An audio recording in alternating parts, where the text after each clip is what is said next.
Here's a simple little story. 2 weeks ago, just before I closed, I was about to close, and my wife said to me, here's a little unfinished business. A friend of ours owes you some money. You've never asked him for it. You've never written.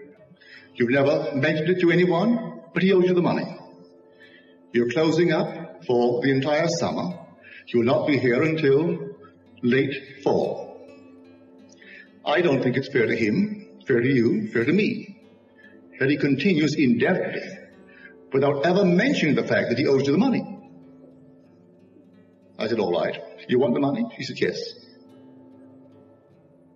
I said, all right, I will do it in my own way. I will not ask him for it. I will not write him for it. I will not phone him for it. But I will do it in my own way of imagination. So I imagined, first of all, he had the money.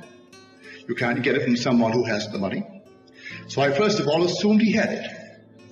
And then I went beyond that. You can have money and be unwilling to pay debts, You may have millions and owe the grocery store and still won't pay it.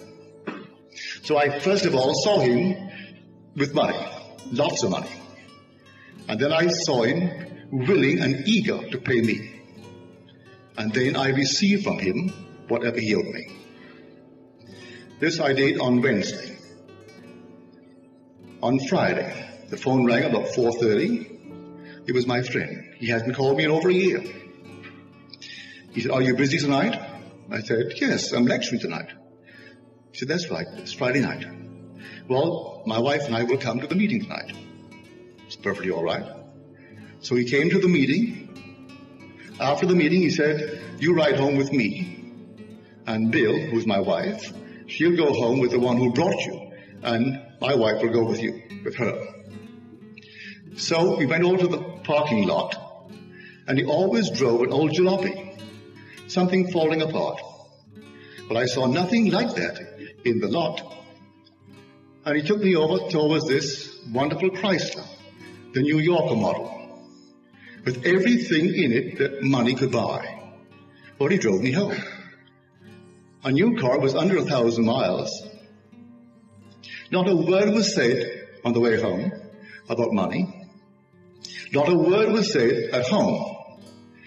The one who drove my wife and his wife home left about 11:15. And then 5 minutes later, she opened her purse and said, Neville, this is long, long overdue. But I think you'll find it in order. And handed me a check for $1,200. I never asked for it.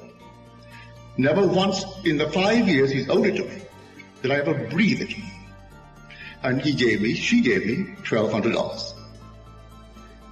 This is how it works. If you believe in the reality of your own wonderful imaginal acts, it came out of the nowhere. And now he has money. Things rolled in for him. He's completely out of debt and free of that feeling of owing friends money over so many, many years.